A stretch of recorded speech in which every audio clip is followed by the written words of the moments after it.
Let us understand what is linear regression. In this video, we'll be covering the mathematical principles behind it and formulate in a very basic manner. So, linear regression is one of the very first regression algorithms. It enforces the restriction bias of linearity on the function f.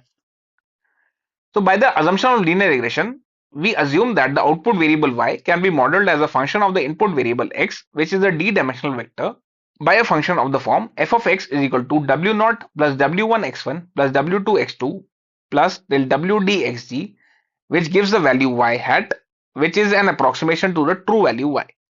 So in this, the values w0, w1, w2 till wd are called the parameters of the regression function. So in this, our main task is to learn these parameters with the given data to generate a predictive model. So based on the input variable x, we can classify linear regression in two ways. So if the input variable x is a d-dimensional vector where d is 1, then it is called a simple linear regression. However, when the case d is greater than 1, it is called the multiple linear regression. So by the assumption of linearity, we have f of x parameterized by w0, w1 till wd.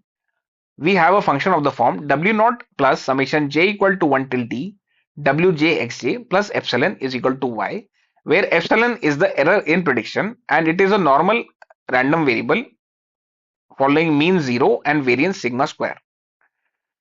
So our aim is to learn these unknown parameters w0, w1, w2 till wd using the help of the data.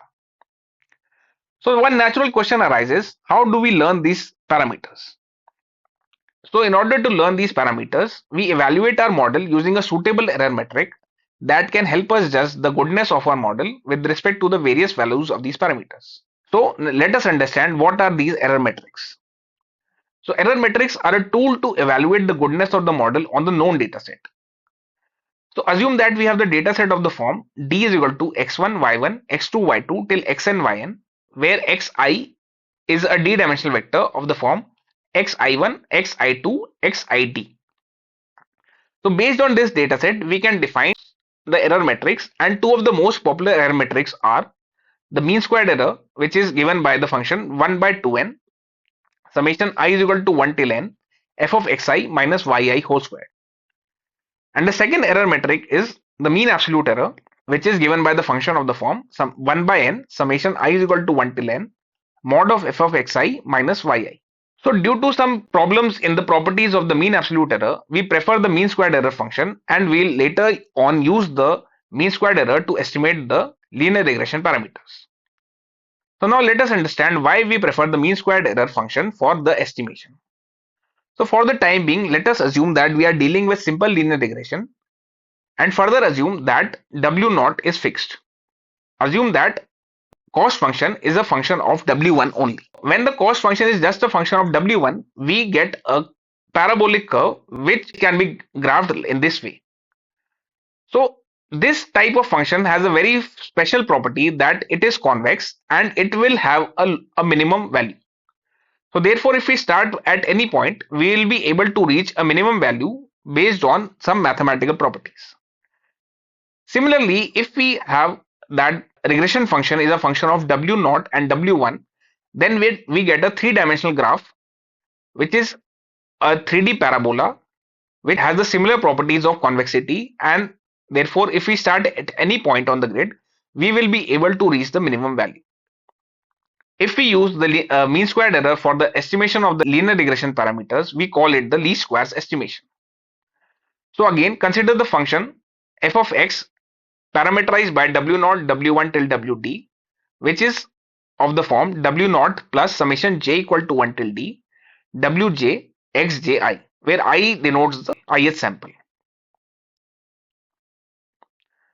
So now to simplify the mathematical framework, let us replace our input samples with xi bar such that xi bar is given by a d plus 1 dimensional vector where the first value is always 1.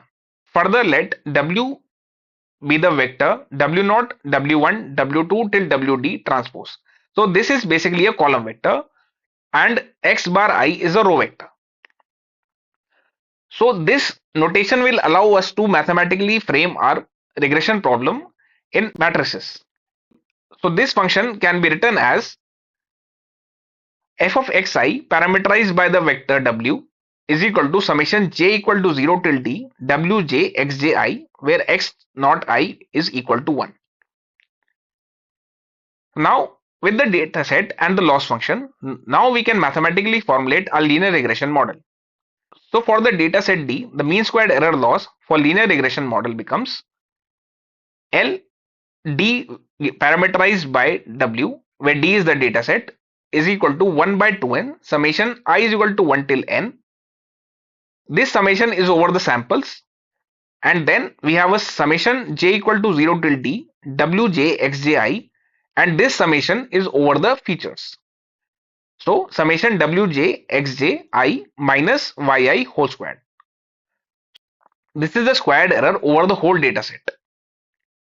So now our aim is to figure out the parameters w such that LDW is minimum.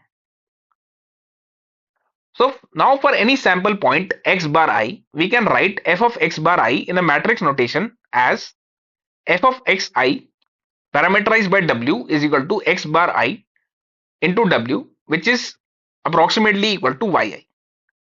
Similarly, if we define the whole data set in this manner, where we augment the first column with value 1, and hence this value will be x bar 1, this value will be x bar 2, similarly this value will be x bar n, and if we denote capital Y by the column vector y1 y2 y3 till yn, we can write the regression function for the whole data set D as f of x parameterized by w is equal to x into w, where x into w is the matrix multiplication such that it is approximately equal to the vector y. Similarly, we can write the mean squared error cost function in the matrix form as LD parameterized by W is equal to 1 by 2n xw minus y transpose into xw minus y. So this allows us to mathematically formulate the cost function in the terms of matrices, which will make our lives easier when we have to find the minimum of the cost function. So now we wish to find these parameters w for which the cost function is minimum with respect to the known data d. To do that, we differentiate the error function L with respect to W and equate it to 0. That is, we want to find dl by dw and equate it to 0.